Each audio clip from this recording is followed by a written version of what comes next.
ఆ పిల్లోడికి 30 సంవత్సరాలు వచ్చేస్తాయి.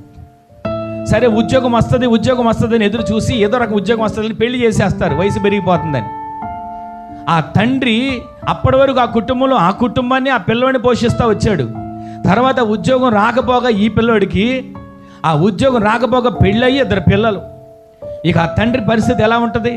ఒక్కడు కష్టపడితే ఇప్పుడు ఈ కుటుంబం ఆ కుమారుడి కుటుంబం కూడా పోషించబడే పరిస్థితులు. ఈ రోజు నీ ఆర్థిక పరిస్థితులు ఎంతమంది కుటుంబాలు నలిగిపోతున్నారు చెప్పుకోవట్లేదు, కానీ ప్రతి ఒక్క కుటుంబంలో ఏదో ఒక సమస్య.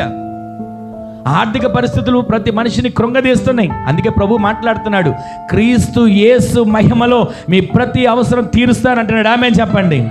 ఏ అవసరతతో మీరున్నారో, పిల్లలకుండే బాధలు, పిల్లలకుండే సమస్య, వారి చదువుల్లో సమస్య, జ్ఞానంలో సమస్య, మాట్లాడే మాటలో సమస్య, అది అర్థం చేసుకునే సమస్య, ప్రతి సమస్యను దేవుడు ఆయన మహిమైశ్వరుడు ప్రతి సమస్యను పరిష్కరించునుగాక. అలాగే ఆర్థిక ఇబ్బందులతో ఎంతమంది కుటుంబాలు నలిగిపోతున్నారు. ఒక్కళ్ళు కష్టపడాలండి, కుటుంబాన్ని పోషించుకోవాలి, వడ్డీలు కట్టుకోవాలి, అప్పులు తీర్చుకోవాలి, ఎన్నో సమస్యలు.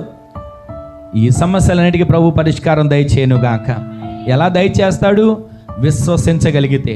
ఎలా దయచేస్తాడు? అయ్యా ఇదిగో నా జీవితంలో ఈ కార్యాన్ని చెయ్యి అని అడగగలిగితే ఆయన మహిమైశ్వరులో నీ ప్రతి అవసరత, నా ప్రతి అవసరత, మనందరి ప్రతి అవసరతలన్నీ ప్రభువు తీర్చునుగాక.